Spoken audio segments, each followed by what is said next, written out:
देखिए ये क्वेश्चन 2024 में अभी सीबीएसई बोर्ड में पूछा गया था। उससे पहले 2017 में आया है, 2015 में भी आया है और 2012 और 2011 में आईसीएसई बोर्ड में रिपीट हुआ था। ठीक है, 2015 में जो आया था यूपी बोर्ड में था, 2008 में सीबीएसई बोर्ड में सबसे पहले पूछा गया था। ये क्वेश्चन जो है इसके सोल्यूशन ज़्यादातर लोग नहीं किए। ठीक, इसको कैसे करना है बिल्कुल आसानी से बताएंगे, समझना है बस। एक तो कॉन्सेप्ट यूज होगा आपका पार्शियल फ्रैक्शन का, दूसरा हमको यहाँ पर इंटीग्रेशन दिया गया है टीएक्स के रिस्पेक्ट में, लेकिन हमें करना किसके रिस्पेक्ट में होगा, इसको चेंज करना होगा। कैसे चेंज करेंगे ये सब कुछ हम आपको बताएंगे। देखो सबसे पहले क्या करेंगे, लेट करेंगे, जो गिवन है उसको लिख लो। क्या गिवन है, इसको मान लेंगे आई इज इक्वल टू, हमारे पास क्या है इंटीग्रेशन, अंडर रूट के अंदर एक्स है, डिवाइड में जाएंगे, यहाँ पे क्या है, यहाँ पे एक्स है प्लस 1 है और यहाँ पे एक्स माइनस 1 है और ये हमारा डी एक्स है। ठीक, अब देखो अब क्या करेंगे, अब हम इसको ऐसे भी लिख सकते हैं, अंडर रूट के अंदर ये क्या है, I is equal integration under root x है, इसको ऐसे ही लिखते हैं अंडर रूट एक्स। ठीक है, नीचे क्या लिखोगे, नीचे यहाँ पर जहाँ एक्स है वहाँ पे हम क्या लिख सकते हैं, यहाँ पर एक्स है, यहाँ पे लिख सकते हैं अंडर रूट का whole square, under root x का होल स्क्वायर। कैसे करते हैं देखो, अभी ये इक्वल में है, यहाँ पर हम ऐसे लिख सकते हैं अंडर रूट एक्स का स्क्वायर प्लस 1, एक ब्रैकेट में ये आ जाएगा, दूसरे ब्रैकेट में क्या लिख देंगे, अंडर रूट एक्स का स्क्वायर माइनस 1, तो एक ये ब्रैकेट में आ जाएगा। समझ गए क्या किए हैं, इसको हमने ऐसे ब्रेक कर दिया है, यहाँ पर 1 है। ठीक, ये हमारा डी एक्स है, इतना हो गया, समझ गए क्या किए हैं, जो एक्स स्क्वायर एक्स था उसको लिख दिया अंडर रूट एक्स का स्क्वायर। जब इसको अंडर रूट से हटाएंगे तो यहाँ पर एक्स बचेगा, यहाँ पर भी एक्स बचेगा, सेम वैल्यू आ जाएगी, कोई डिफरेंस नहीं आएगा। अब क्या करना है, हमको लेट करना है। क्या लेट करना है, देखो लेट करेंगे, मान लेंगे कि let under root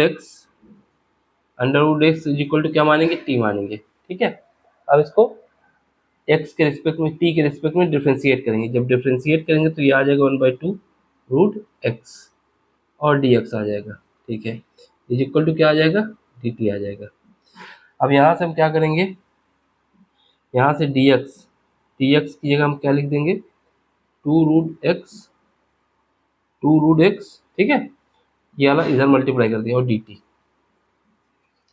root x की वैल्यू हमने क्या मानी, टी, यहाँ पर पुट कर देंगे। तो यहाँ से जहाँ d x is equal to हम क्या लिख सकते हैं, 2t डी टी, यानी हमें क्या लिखना है, डी एक्स जहाँ पर भी लिखा हुआ है वहाँ पे हमें क्या चेंज कर देना है, 2t dt। ठीक है, और अंडर रूट एक्स जहाँ पर है वहाँ पर t रखना है। अब हमारा वैल्यू चेंज हो जाएगी, क्या हो जाएगी देखो, यहाँ पर i इज इक्वल टू हो जाएगा इंटीग्रेशन, ये क्या है, रूट एक्स के रूट टी है तो इसको t लिख देंगे, डिवाइड में लिखेंगे। ठीक है, यहाँ पे क्या है, ब्रैकेट में जाएंगे, ये रूट एक्स है का होल स्क्वायर है प्लस 1 है, इसकी जगह क्या रखना है, टी रखना है, तो ये टी स्क्वायर लिख देंगे प्लस का 1, एक ब्रैकेट में तो ये आ जाएगा। ठीक है, यहाँ पर रूट एक्स की जगह हमने टी रखा, इससे उठा के टी का स्क्वायर प्लस 1। अब यहाँ पे क्या आ जाएगा, यहाँ पर हमारे पास आ जाएगा क्या आएगा, रूट एक्स, यहाँ पे क्या आ जाएगा, सॉरी रूट एक्स के क्या लिखना है, टी और माइनस का 1, ये t square, sorry root x की जगह टी रखना है तो यहाँ पे आ जाएगा। और क्या आ जाएगा यहाँ पर, अब डी टी की जगह पे, डी एक्स की जगह पे क्या लिखना है, डी एक्स की जगह पे ये लिखना है, यहाँ पे क्या आ जाएगा, 2t dt। समझे बात को, क्या किया हमने एक बार और देख लो, हमने क्या किया, अंडर रूट एक्स की जगह पे टी रखना है तो टी हमने रख दिया, फिर उसके बाद नीचे ब्रैकेट में डिवाइड में है, अंडर रूट एक्स है उसकी जगह टी रखेंगे तो टी स्क्वायर प्लस 1 हो जाएगा, यहाँ पे रखोगे T square plus 2 square minus 1 हो जाएगा। अब इसके बाद क्या है, डी एक्स की जगह क्या लिखना है, 2t dt लिख देंगे। ठीक है, तो यहाँ से हमारे पास क्या बन गया यहाँ से हमारे पास ये बन जाएगा i इज इक्वल टू 2 को आगे ले लो, 2 कांस्टेंट है क्योंकि, और ये बचेगा t और t स्क्वायर हो जाएगा। नीचे क्या हो जाएगा, नीचे हो जाएगा टी स्क्वायर माइनस का प्लस का 1 और टी स्क्वायर माइनस का 1, ये हमारा डी टी आ जाएगा। अब सिंपल सा हम इसको सॉल्व कर सकते हैं, क्योंकि यहाँ पर अंडर रूट एक्स था, उसकी वजह से डिफ़िकल्टी आ रही थी। अब कोई डिफ़िकल्टी नहीं है, सीधे सिंपल फार्मूला बन गया। अब हमें इसको सॉल्व करना है, ठीक है। तो ये इक्वेशन नंबर 1 मान लो। बाद में अगर हमको रिप्लेस करना होगा डी एक्स के डी टी कर सकते हो, कोई दिक्कत नहीं आएगी, लेकिन हमको रिजल्ट निकालना है इसका एक्स के रिस्पेक्ट में, तो एक्स रख देंगे। ये इक्वेशन नंबर फर्स्ट हो गई, ठीक है। अब देखो, अब क्या करेंगे, अब हमें यूज करना है पार्शियल फ्रैक्शन। सबसे पहले पार्शियल फ्रैक्शन यूज कर लें, तो उससे क्या होगा, ये जो अंदर हमारा फंक्शन बना है एफ एक्स, उसको हम एफ टी मान लेंगे। एफ टी बराबर क्या मानेंगे, ये जो वैल्यू है इसको हम एफ टी मान लेते हैं। यहाँ पे देखिएगा, एक बार लिख देते हैं। यहाँ पे f t is equal to क्या मान लेते हैं, f t is equal to मान लेते हैं t square divide by t square plus 1 और टी स्क्वायर माइनस 1, ठीक। एफ टी माने ये, इसकी वैल्यू हमने एफ टी मान ली है, और ये जो है यहाँ पर एफ टी लिख सकते हैं। तो एफ टी बराबर जो हमने माना है, क्या माना है, ये माना है। तो हमारे पास क्या आएगा, टी स्क्वायर डिवाइड बाई, यहाँ पे क्या है, टी स्क्वायर प्लस 1 और टी स्क्वायर माइनस 1, ठीक है। समझने की कोशिश करो, क्या किया है, पार्शियल फ्रैक्शन साइड में रफ करना होता है, लेकिन यहाँ दिखाना पड़ेगा ना कैसे हम इसकी वैल्यू निकालते हैं। एक तो तरीका है कि प्लस 1 ऐड करें, प्लस 1 सपरेट करें, तो एक भाग कट जाएगा, फिर एक पार्ट में हमें पार्शियल फ्रैक्शन तब भी लगाना होगा। एक तरीका ये है। दूसरा है कि हम सीधे इसी में पार्शियल फ्रैक्शन लगा देते हैं, जिससे बार बार हमें ना करना पड़े, ठीक। तो इसी में लगा लेते हैं, वो ज़्यादा सही रहेगा।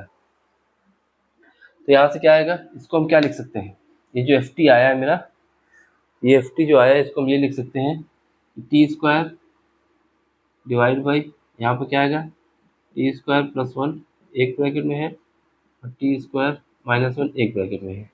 इससे पहले ऊपर वाली में देख लो जरा, यहाँ पे इसको हम ऐसे लिख सकते हैं, टी स्क्वायर तो आ गया। अब हमें क्या करना है, इसको ए एक्स यहाँ पर टी के रेफरेंस में है तो टी लिखेंगे प्लस बी डिवाइड में क्या आएगा, ये वाला पहले वाला पार्ट, पार्शियल फ्रैक्शन कर रहे हैं using partial fraction, using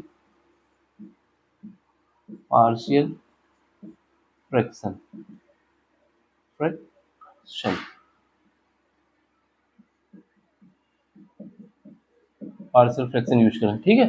partial fraction हम यूज कर रहे हैं, तो यहाँ पे टी स्क्वायर आ जाएगा प्लस का 1 और ये प्लस का बी, यहाँ पर क्या करेंगे c t plus d divide by, ये क्या आ जाएगा, टी स्क्वायर माइनस का 1, ठीक है।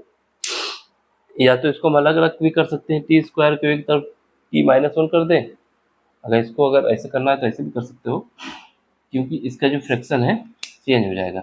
यहाँ पर सी लिख दो, नीचे क्या लिख दोगे, ए माइनस बी, ए प्लस बी का यूज कर ले, तो यहाँ पे आ जाएगा टी माइनस 1, यहाँ पे प्लस का डी, तो डी करेंगे तो क्या आ जाएगा, एक बार प्लस आ जाएगा टी प्लस 1। यहाँ पर ए माइनस बी का यूज कर लिया गया, इसका यूज किया गया इस वाले पार्ट पे, इस पे जो है ये वाला पार्ट जहाँ पे उंगली रखी हुई मेरी, इस पे क्या है, ए माइनस बी ए प्लस बी का यूज करके इसको ऐसे लिख दिया गया है, ठीक है। अब एलसीएम ले लो, एलसीएम लोगे तो कितना आएगा, इन दोनों का मल्टीप्लाई तो यहाँ पे हो जाएगा, यहाँ पे हमारे पास एलसीएम जब ले लेंगे तो यहाँ पे आ जाएगा एलसीएम, कितना आ जाएगा, एलसीएम तो सेम आ जाएगा, यही टी स्क्वायर प्लस 1, यहाँ पे क्या आएगा टी माइनस 1 और टी प्लस 1, सेम वैल्यू है जो यहाँ पे है। अब देखो, अब लिखो इसमें ए टी प्लस बी, इसके साथ किसका मल्टीप्लाई होगा, इन दोनों का, यानी टी स्क्वायर माइनस 1 का। अब इसके बाद क्या है, सी, सी के साथ किसका मल्टीप्लाई होगा, सी के साथ मल्टीप्लाई होगा टी स्क्वायर प्लस 1 और टी प्लस 1। अब डी के साथ कर लो, किसका होगा, डी के साथ, तो डी के साथ जो होगा वो होगा टी स्क्वायर प्लस 1 और टी स्क्वायर माइनस 1, ठीक है। अब देखो क्या करना है, ये पार्ट आपस में कट जाएगा, ये पार्ट पूरा कट जाएगा, ये इससे कट जाएगा, क्योंकि ये दोनों सेम वैल्यू है। अब हमें दोनों तरफ की पावर को कंपेयर करना है, कंपेयर करके ए की वैल्यू निकालनी है, बी की निकालनी है, सी की निकालनी है, डी की निकालनी है ना, सबकी वैल्यू हमको निकालनी है। तो पावर कंपेयर कर लो, पावर कंपेयरिंग सेम पावर, अगर सेम पावर का कंपेयर करोगे तो क्या आएगा, देखो यहाँ पर टी स्क्वायर है, अब यहाँ पे हमें टी स्क्वायर देखना होगा, बाकी तो पावर यहाँ पर जो है वो सब 0 0 है, कोई भी मैच नहीं है, मतलब केवल टी स्क्वायर को छोड़ के बाकी जो कोएफिशिएंट है वो 0 है। हम पहले क्या करते हैं, पहले देखते हैं टी स्क्वायर कहाँ से आ सकता है, टी स्क्वायर जब आ सकता है जब बी का मल्टीप्लाई टी से हो, बी का मल्टीप्लाई टी स्क्वायर से होगा तो टी स्क्वायर आएगा, यहाँ पर सी का मल्टीप्लाई 1 के साथ होगा तब टी स्क्वायर आएगा, यहाँ पर डी का मल्टीप्लाई इसके साथ हो और प्लस -1 के साथ हो तो एक इससे आ जाएगा। तो पहले स्क्वायर वाला देखोगे तो ए तो हमारे पास, हम पहले टी स्क्वायर कंपेयर कर रहे हैं तो ए कहाँ से आया, ए हमारा जब आएगा ए नहीं आ पाएगा, ए नहीं निकलेगा क्योंकि क्यूब हो जाएगा, ये बी का मल्टीप्लाई 30 होगा तो आ जाएगा टी स्क्वायर, बी का मल्टीप्लाई 30 होगा तो आ जाएगा, सी का मल्टीप्लाई यहाँ पे हो, ठीक है, इसके बाद 1 का इसके साथ हो तो सी के साथ भी आ सकता है, तो यहाँ पे सी आ सकता है, इसके बाद डी का मल्टीप्लाई यहाँ पर हो इसके साथ 1 हो तो डी भी आ सकता है, तो इसकी वैल्यू कितनी है 1 है, ये हमने टी स्क्वायर के पावर की कंपेयर किया है, टी स्क्वायर का कोएफिशिएंट हमारा कंपेयर किया गया है, ठीक है। अब क्या करोगे, बाकी कंपेयर करो, कांस्टेंट टर्म को देखो, कांस्टेंट टर्म यहाँ पे 0 है तो कोई भी कांस्टेंट टर्म नहीं है, तो बी आ सकता है -1 के साथ, एक तो बी आएगा, फिर उसके बाद क्या आ सकता है, बी आएगा -1 के साथ, इसके बाद सी का 1 के साथ मल्टीप्लाई होना चाहिए, इसके साथ भी मल्टीप्लाई होना चाहिए तो सी भी आ सकता है, ठीक है, ये जब सी यहाँ पर मल्टीप्लाई होगा और ये 1 का मल्टीप्लाई यहाँ पर हो तब भी आ सकता है, इसके बाद डी यहाँ पर हो और इसके साथ भी हो तो डी हमारा -1, तो डी इसकी वैल्यू कितनी आएगी, 0 आएगी, एक काम हो गया। अब क्या करो, टी क्यूब को देख लो, टी क्यूब को देखोगे तो यहाँ पे ए है, एक क्यूब ही आएगा इससे, जब इसका ए टी का मल्टीप्लाई इससे होगा तो आ जाएगा, इसका मल्टीप्लाई इससे होगा तो आ जाएगा, ठीक है, तो क्या आएगा ए प्लस, ये हमारा किसका यूज हुआ है, ये हमारा कांस्टेंट टर्म, कांस्टेंट लिखते जाते हैं जिससे आइडिया रहे।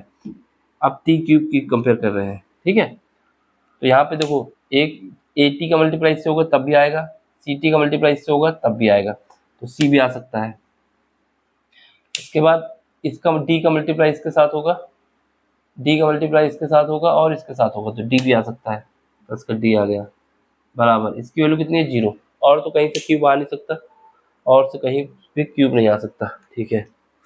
अब देखो क्या है, 80 का मल्टीप्लाई इसके साथ होगा तो एक आएगा, अब क्या करना है, टी पावर की कंपेयर करना है, टी में आ जाओ, तो 80 का मल्टीप्लाई इसके साथ होगा तो एक आएगा, ए ये माइनस का ही आएगा क्योंकि जब इसके साथ आएगा तो माइनस का आएगा, सी का मल्टीप्लाई इसके साथ हो और इसके साथ हो तो सी भी आ जाएगा प्लस का, अब इसके डी का मल्टीप्लाई इसके साथ हो और इसके साथ हो तब आ सकता है, सॉरी डी का मल्टीप्लाई इसके साथ हो और इसके साथ हो तो प्लस का डी भी आ सकता है बराबर 0, ये भी नहीं है क्योंकि है? इसकी भी वैल्यू 0 आ गई, ठीक है। हमारे पास 4 अननोन इक्वेशन कितने, 1 2 3 4 इक्वेशन हमने बना लिए, तो पहले इन दोनों को ऐड करो, जब इन दोनों को ऐड करोगे क्या आएगा, इक्वेशन नंबर फर्स्ट हो गई, इक्वेशन सेकेंड हो गई, इक्वेशन थर्ड हो गई, इक्वेशन फोर्थ हो गई। अब क्या करोगे, पहली दो को ऐड करो, इन दोनों को ऐड करो, from first and second, from first and second edition add कर दोगे तो ऐड करो क्या आएगा, 20 2 टाइम्स बी सी आ जाएगा, 2 टाइम्स ए सी आ जाएगा, 2 टाइम्स सी आ जाएगा और ये डी आपस में कट जाएंगे, यहाँ पे क्या बचेगा, 1 बचेगा, तो यहाँ से हमारे पास B C plus C is equal to आ जाएगा 1/2, एक काम हो गया, ठीक है। अब देखो अब क्या करोगे, इन दोनों को ले लो, इन दोनों को ले लोगे क्या आएगा, फ्रॉम इक्वेशन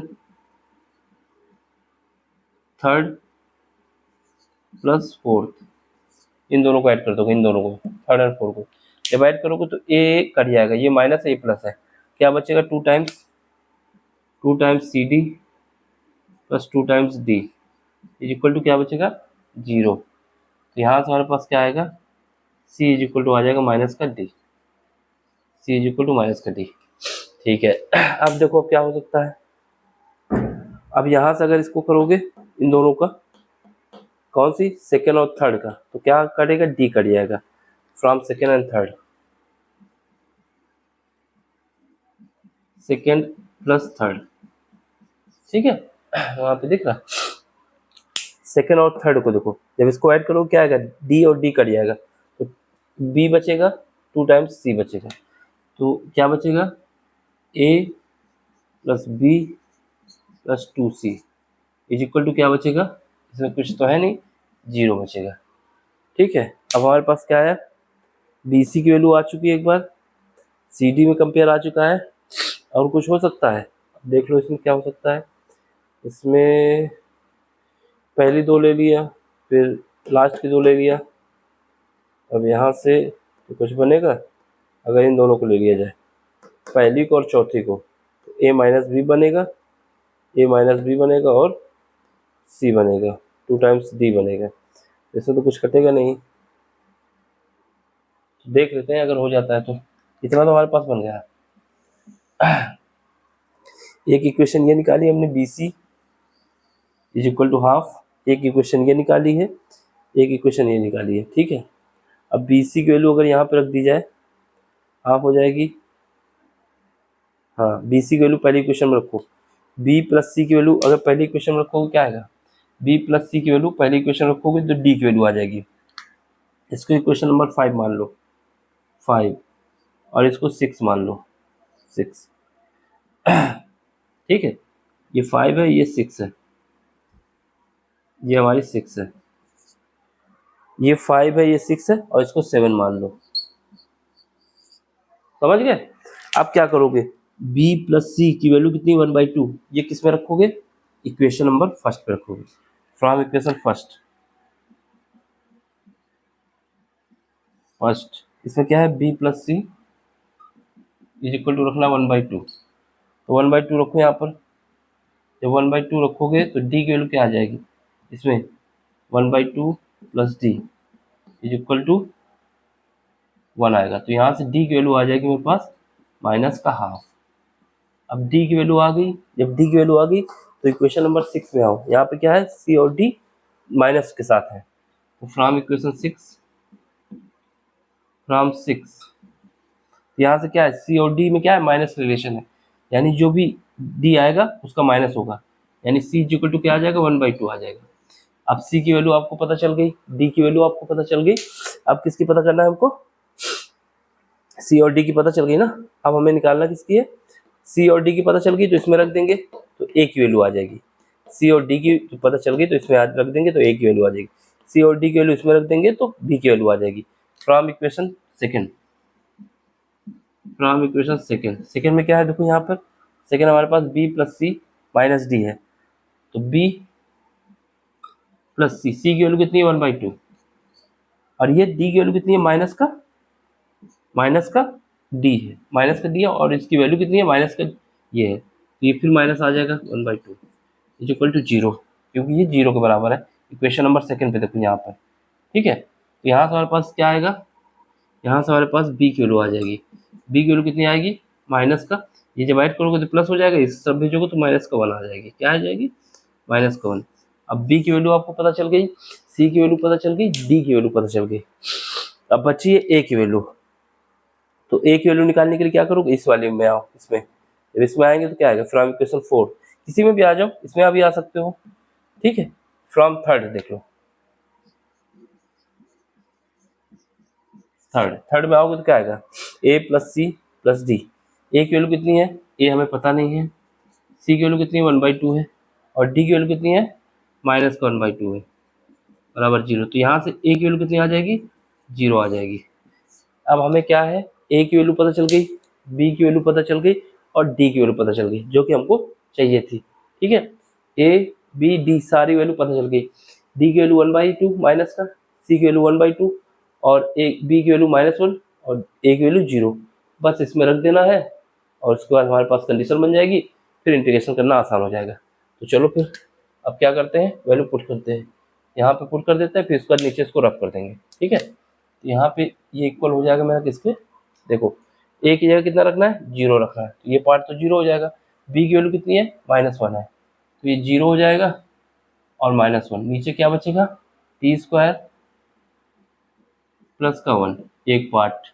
ठीक है, प्लस अब क्या है, सी की वैल्यू कितनी है हमारे पास, 1/2 है, तो ये 1/2 और इसके साथ क्या है, t-1। ठीक है, t-1। अब देखो प्लस ये क्या है, डी कितना है, माइनस का 1/2, ये माइनस का 1/2 है, तो सीधे माइनस लगा देते हैं, तो -1/2 क्या आएगा, जो है ये आ जाएगा 1/t+1, t+1। समझ गए, इतना सब हमें करना था। तो यानी ये हमारे पास क्या बन जाएगा, ये हमारे पास बन जाएगा, ये हमारे पास बन गया जाके -1 / t² + 1, t² + 1, ये इसके साथ नहीं है, अलग है ये हमारा बन जाएगा जाके, 1 मिनट थोड़ा साफ हो जाइए,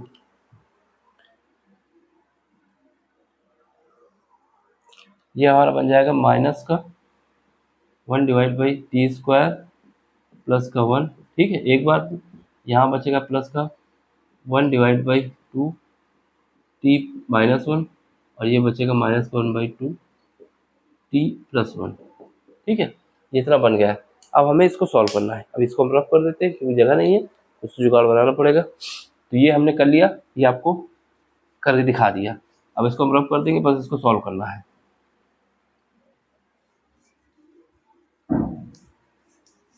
एक मिनट,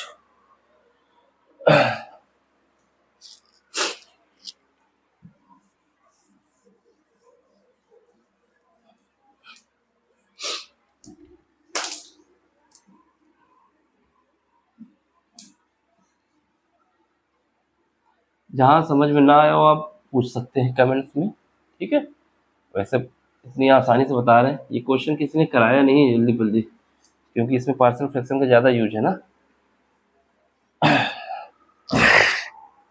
तो हमारे पास क्या बन गया, एफ टी की वैल्यू क्या आ गई, एफ टी की वैल्यू जो हमारे पास निकल के आ गई वो आ चुकी है माइनस डिवाइड बाई क्या है, t² प्लस का 1 है और इसका क्या है प्लस 1/2 और ये क्या है 1 डिवाइड बाई t-1। ठीक है, ये -1/2, ये क्या है t+1, ये हमारे पास आ चुका है। अब हमें क्या करना है, एफ टी की वैल्यू यहाँ पे इंक्लूड कर देनी है। ठीक है, हमारे पास क्या आ जाएगा, i इक्वल टू आ जाएगा इंटीग्रेशन। ठीक है, इंटीग्रेशन 2 तो हमारा पहले ही बाहर था, तो 2 हम बाहर रखते हैं।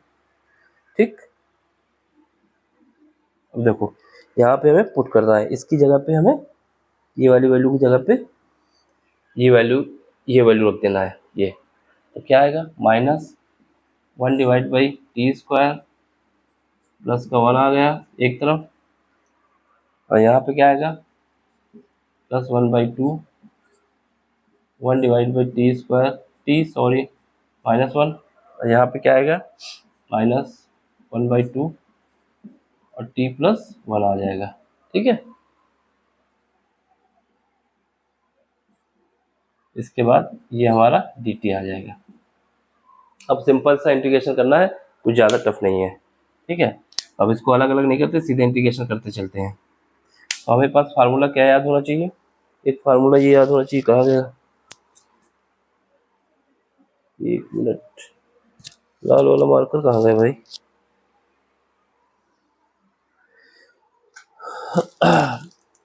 गजब है। चलो खो गया तो खो गया, यहीं तो खड़े गए भी नहीं कहीं। चलो इसको देखो, तो यहाँ पे हम कर लेते हैं। फार्मूला हमें क्या याद होना चाहिए, अगर हम कहीं पर भी ऐसी कंडीशन आती है, ठीक है, कैसी कंडीशन आती है कि 1 + x² है और dx करना है इसका, तो ये क्या आएगा tan इनवर्स x आएगा। तो ये इसका क्या इंटीग्रेशन हो जाएगा, 2 टाइम्स ये माइनस है, ठीक है। अगर माइनस लगा होता है तो कॉट इनवर्स हो जाता है, ठीक। तो इसको हम कॉट इनवर्स कर सकते हैं। तो माइनस का अगर 10 में रखना है तो माइनस को आगे देना पड़ेगा, तो माइनस को आगे दे देंगे, 2 आ जाएगा, ये वाला 2 अंदर मल्टीप्लाई होगा, तो ये माइनस का tan इनवर्स आ जाएगा, tan इनवर्स x। और x की जगह यहाँ पे क्या यूज हुआ है, t यूज हुआ है, तो क्या लिखेंगे, t लिखेंगे, तो यहाँ पे क्या लिखेंगे, t, ठीक है। अब इसके बाद प्लस 1/2, 1/2 अपनी जगह पर रहेगा, इसका क्या हो जाएगा, log t माइनस 1 हो जाएगा, ठीक है। इसके बाद क्या आएगा, ये हमारा आ जाएगा 1/2, ये क्या आ जाएगा, log t प्लस 1 रहेगा और प्लस का c रहेगा, ये मेरा i आ गया। अब हमें क्या करना है, जहाँ पर भी t लिखा हुआ है वहाँ पे हमें वैल्यू पुट कर देना x की। t के बराबर क्या माना था, √x माना था, यहाँ से i इज इक्वल टू हमारे पास क्या आ जाएगा, माइनस का 2 tan इनवर्स, क्या रखना है t जगह पे, √x, √x, ठीक है। यहाँ पे क्या आएगा, इन दोनों से log वाला प्रॉपर्टी लगा के 1/2 अलग ले लो, यहाँ पे log t जगह क्या रखना है, √x -1 डिवाइड बाई, यहाँ पे क्या आएगा, √x प्लस 1, ठीक है। ये प्लस सी हो जाएगा। सुनो, यहाँ पर हमारे पास एक प्रॉपर्टी लॉग की भी यूज हुई है, क्या प्रॉपर्टी है, सुनो। प्रॉपर्टी ये है कि अगर हमारे पास कहीं पर भी कहानी होती है log m minus log n, ये हो सकता है मेरा log m/n, उसी का यूज किया गया है, ठीक है। इसका आंसर फाइनल ये निकल के आएगा। जहाँ पे ना समझ में आओ तो पूछ लो, कमेंट्स कर दे, कमेंट्स करके पूछ सकते हो, ठीक है। रेड वाला मार्कर ही गैप हो गया, तो इसको देख लो, स्क्रीनशॉट ले लो, इसका आंसर पूरा निकल आया है, ये फाइनल आंसर है। मेन काम था पार्शियल फ्रैक्शन यूज करना था, और ये कॉन्सेप्ट यहाँ पर अगर लगा लोगे क्वेश्चन में कोई दिक्कत नहीं आएगी, अगर वहाँ नहीं समझ पाएंगे तो फिर दिक्कत आ जाएगी। अब जो है अगले क्वेश्चन में अगले लेक्चर में मिलेंगे, ठीक है।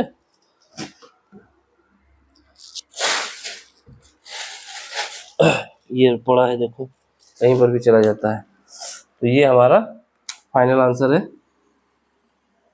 इसको आप नोट कर लें और हो सके तो इस आंसर को रिमेंबर रखें, क्योंकि इसका यूज भी आगे आएगा। अब जहाँ पर न समझ में आया तो आप मुझसे पूछ सकते हैं, इसका स्क्रीनशॉट ले लें। आपका क्या है, पूरा क्वेश्चन एक हिसाब से सॉल्व है, ये पार्शियल फ्रैक्शन साइड में रफ वर्क करना होता है, ठीक है। तो उससे हमारा ये चेंज होके ये फॉर्म बन जाएगा, ये वैल्यू निकल के आ जाएगी जो हमने यहाँ पर लिख के दिखा दिया है। तो उसके बाद एफ टी में जाके पुट कर देंगे तो हमारे पास आई की वैल्यू ये आ जाएगी, ठीक है। फिर लास्ट में टी की वैल्यू की जगह पे क्या रखना है, √x, उसको यहाँ पे हमने रख दिया, तो फाइनल आंसर हमारा ये आ गया। अब समझ में आया तो लाइक भी कर देना, शेयर भी कर देना और सब्सक्राइब भी कर देना। Thank you for watching.